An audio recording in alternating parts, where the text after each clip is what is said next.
What's up, YouTube? What's going on, baby? I'm Kevin Robinson Jr. Fresh out of workout. Excuse me. Fresh out of workout. Had to do a quick video for y'all. If you like anything I'm saying, like, share, subscribe, comment below. Let me know anything you might want to add to the topic. Okay. So the topic today, I want to talk about something. A lot of people talk about how to get rich, how you can get rich, what you need to do to get rich, all that type of shit. We're going to talk about what you need to do to stay rich. Okay. And before, even if you're not rich right now, you're working on getting towards rich or wealthy or whatever, you have to have the mindset first to hold on to it. Now, this shit happens quite a bit. You get people in families where they'll come into a windfall of money. Somebody will pass away and they'll come into a windfall of money. It happened in my family. One of my uncles got killed by a drunk driver in 2009. I was 24 years old and he left. He didn't have any kids, but he had a bunch of nephews and nieces. So he left 4 or 5 of us, $150K minimum. And I think over time, the interest accumulated. So you had to be over 18 to get the money. He left us this amount of money. And what happened was I was 24, so I got my money. Me personally, I didn't have the mindset for the money at all, but I invested some of it. And I moved to LA and I started my business here in Los Angeles, my first business. I made it legit, so this is 2009. This is when I started my PR firm. I had cousins of mine who also got money, but they blew through 140K in less than 3 months. You know what I mean? I had another cousin of mine who when he turned 18, he blew through his shit in less than 6 months. And I have one other family member who isn't 18 yet, but she'll be getting hers next year. And I've been schooling her on the mindset she needs to have before she gets that money. Because you can't come into a windfall of money. And this is what happens a lot. You'll get people that will get an inheritance that can substantially change their life. You know what I mean? And it changed my life. I'm gonna tell you that, because I literally was poor as fuck and had shit when I first got it. And then when I got it overnight, I wasn't rich. I was hood rich. In my mind, I thought I was rich. I knew $100,000 at the time was a lot of money, but it changed my life. I mean, for a 24-year-old dude that didn't have shit, to literally have $300 in his bank account, and now I got access to 100-something thousand, 150,000. It changed my life, but I was smart enough to invest a great deal of it, and I had something to show for it. Most people in my family did not. They blew their shit. Sad, you know what I mean? So basically this, man, I'm gonna give you a bunch of tools of what you need to do, and this is the first one, what you need to do before you get rich. If you're practicing to get rich, number one, you gotta kill that poverty mindset. Gotta go. You don't have to be rich to gain an abundance mindset. There's a lot of people that are rich as fuck with a poverty mindset. I was one of them. The whole time I was making money in music, I had a poverty mindset. I was thinking, spend first, invest not at all. I didn't know how to invest, you know what I mean? So number one, kill the poverty mindset. Number two, the way how you can learn to come from an abundance mindset, man, is number one, you gotta look at life like this. This is life. This is life right here.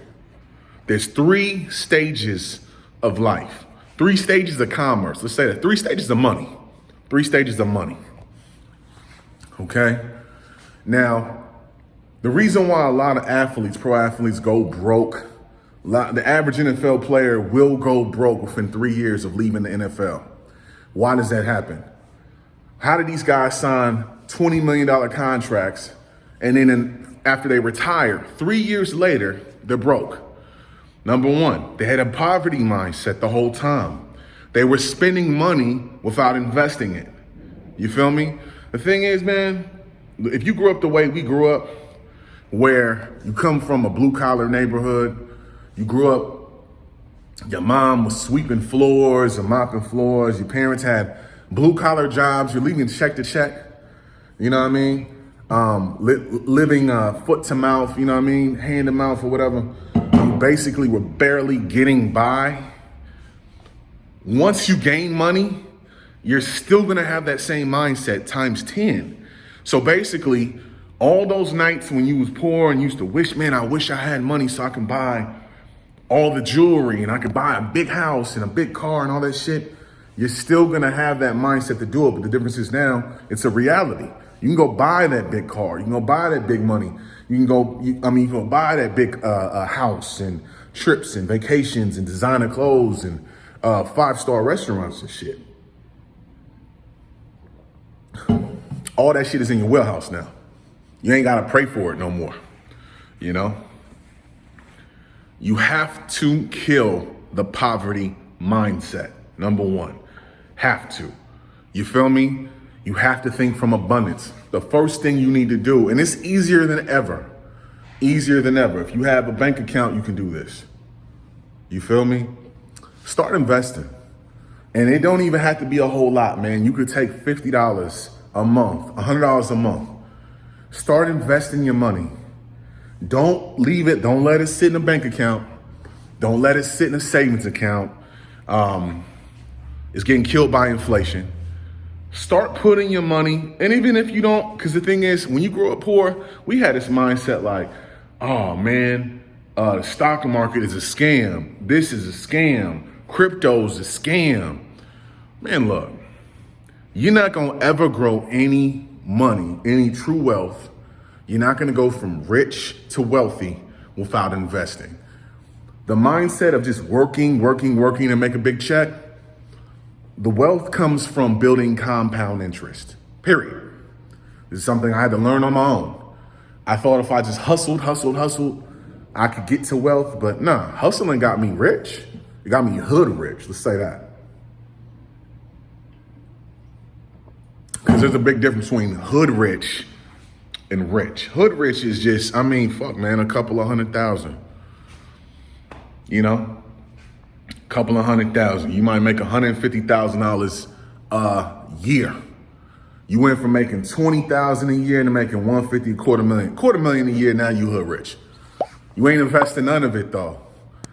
You know, hood rich is irresponsible. You know what I mean? So the 3 levels of money. This is what you need to know in order before you gain that bag. Because a lot of y'all that watch this shit, you're working towards your money, or you just got it, but you want it to go up more. This is what you must do in order for it to stay around. Because anybody can get rich, bro. Anybody can get rich, man. Anybody can get a bag, man. You feel me? Anybody. It's what you do with that bag to multiply it. All right? Number 2. When you get your money, don't look at it like it's Niagara Falls. It's gonna continue to flow forever. Eventually, that money will run out. So if you inherit a big chunk of money like I did when I was younger, treat that money as seed money, invest it into something that can make you more money, okay? Real shit. 3 levels of money. So it'd be a pyramid, right? Number 1, at the very bottom, you have 3 different levels of money in this country. I can't speak for other places, all right? Now, unlike the caste system that takes place in India, where basically if you're at the bottom, you can't move up. In America, you can move up based upon your own hustle and your own fortune, right? You invest in the right shit, you can go from being poor as fuck to rich. But see, a lot of people will do that, but they'll go right back down to poor, and that's not what you want, bro. It ain't what you want. I've been there, trust me. So we're gonna talk about it. Number 1, bottom level. So in There's three different types of, and I'm gonna break it down into stores. We're gonna talk about retail. I grew up blue collar. My grandfather, my mom's parents, my grandfather was a contractor, right? His wife, none of them, homemaker, stayed home, didn't work. Old school, didn't work. My dad's mother, okay, she worked at Stanford, blue collar job, blue collar. My grandmother was a janitor at Stanford Hotel for 40 years. But my grandmother was extremely good with her investing. I'm talking about when she retired, she was straight. You know what I mean? And that could be a testament to anybody. It doesn't make a difference how much money you make, because you can literally have a job where you're blue collar, you're sweeping and mopping floors, but it's the investments. You invest in your money so that it builds compound interest so that after you retire, you're good. And my grandmother's a perfect example of that. While a lot of people in my neighborhood were getting priced out, my grandmother was straight. She made her first investments in a Roth IRA account when she was 25 years old. Wasn't making a whole lot of money, but she knew to do that, you know what I mean? Stocks, all that shit, own property. So, first stage, I grew up going to grocery stores that were discount grocery stores, closeout grocery stores, all right? So a closeout grocery store would be, the closeout grocery store would be the grocery store that all of the irregular shit comes from. So basically, the apples, the potatoes, the stuff that doesn't sell in the intermediate grocery stores. So in California, we have Safeway. In NorCal, there's a Safeway. In LA, there's Ralph's, all right? Those are intermediate grocery stores.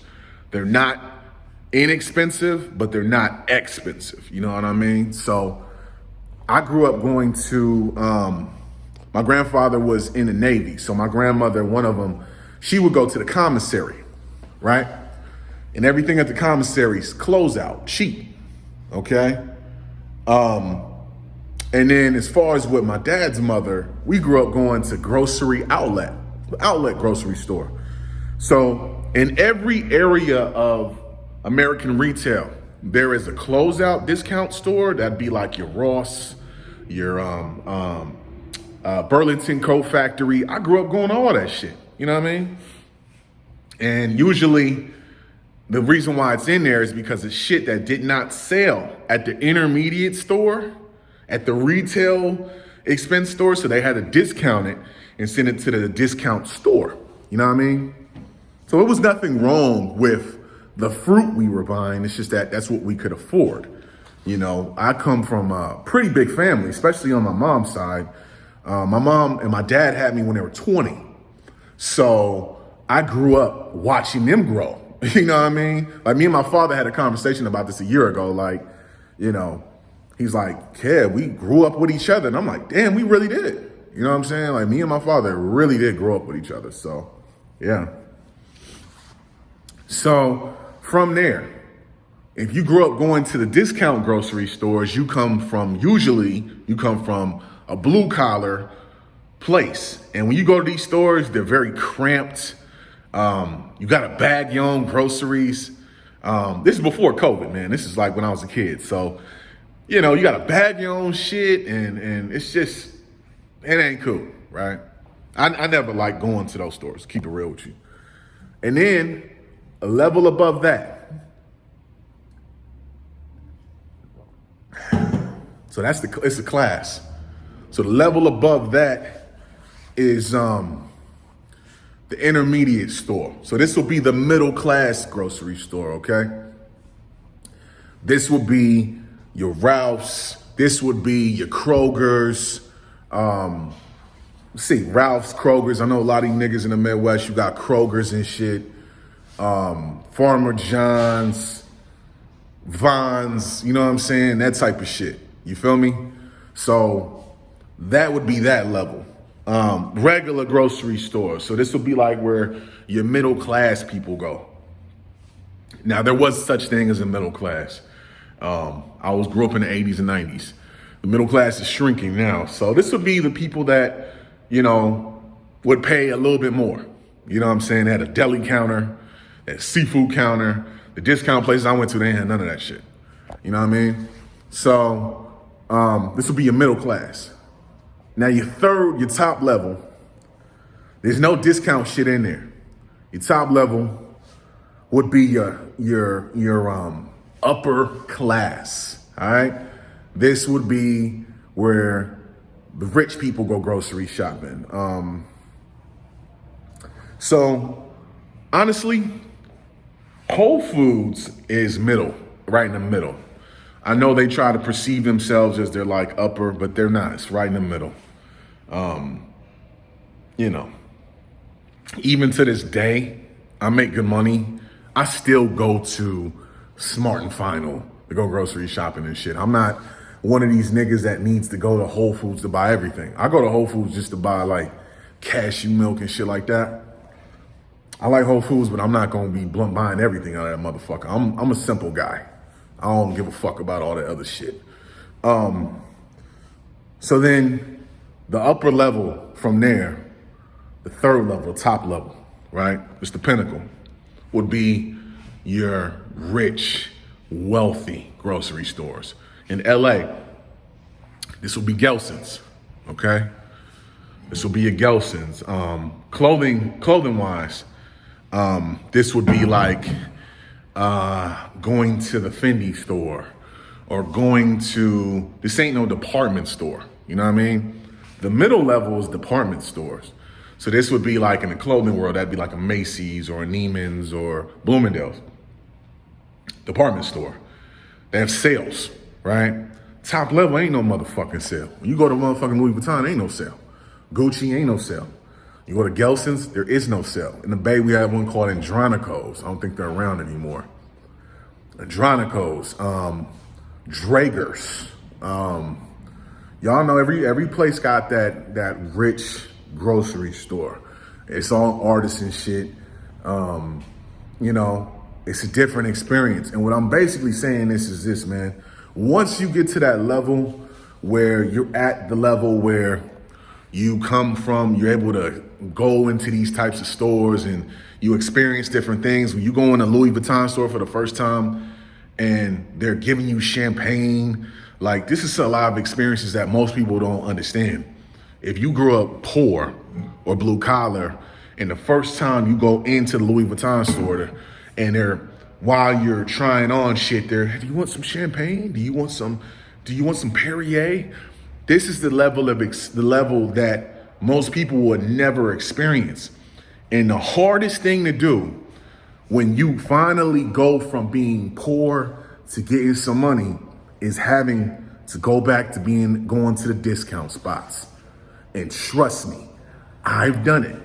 I grew up in a discount spot. Next thing you know, I'm shopping in Louis Vuitton and I'm going to Gelson's to get this type of salmon and I'm not even tripping on the price. And see, that's a different level of shit right there. When you can when you can take your girl to the steakhouse and it's a 5-star spot and you won't even look at the check. You just drop your card on top of it and pay it because you're not tripping. Why? Because it's a tax write-off. That's why. That's a different type of feeling. Rather than when you're at the grocery store, the discount spot, and you're worried about, damn, is this shit gonna go through? I've been there. And trust me, it's a hard thing to go from discount store, now you in Ralph's, now you in Gelson's, and you're in you're going to the Prada store, you're drinking champagne.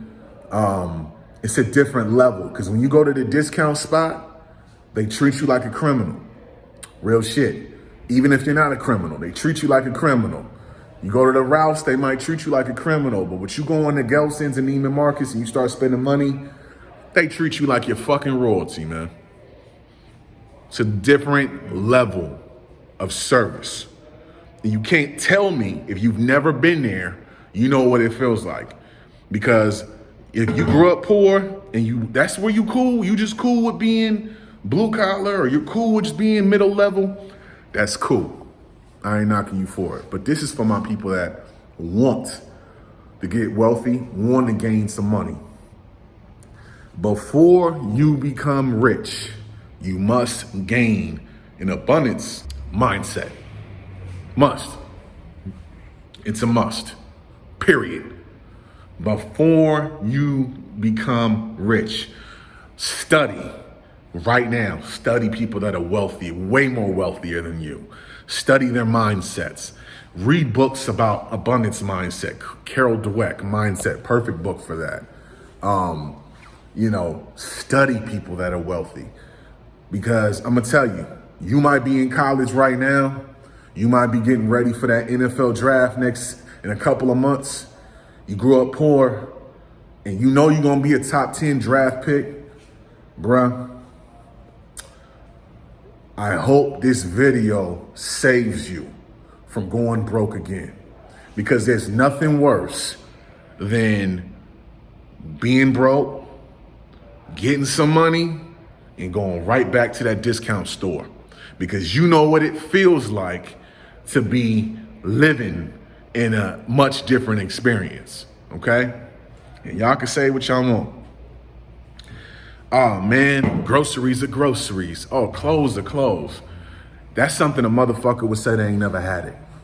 There's a big difference between buying shit at Ross and buying shit at the Louis Vuitton store. It's not the same. Not the same, bro. Not the same. And if you're watching this, you want to be able to shop in the Louis store.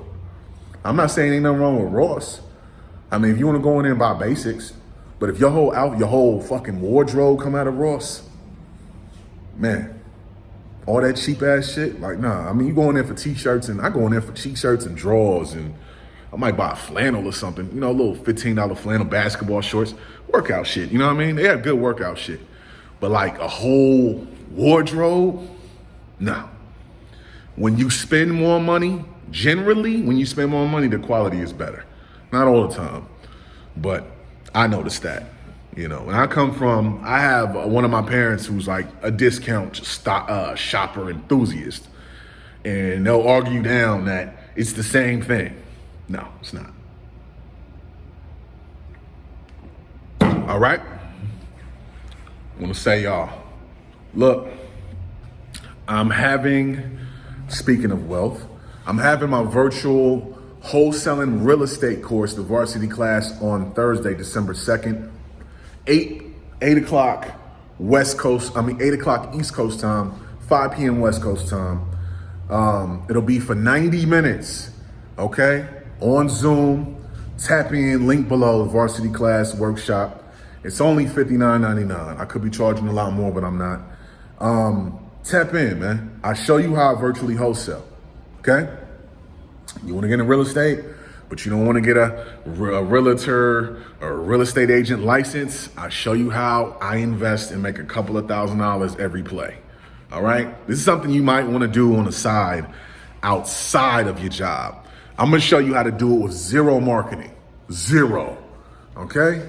So for $60, I'm going to show you how I get deals under contract and all types of shit without having to cold call or do any of the old traditional shit. Okay? I'm going to show you how I do it just by using Zillow. Real shit. Tap in with me, man. Real talk. Follow me on Instagram, Twitter, all that good shit. And comment below if you have your own points you want to add to it. Like, share, subscribe. That helps out a lot. And peace and love.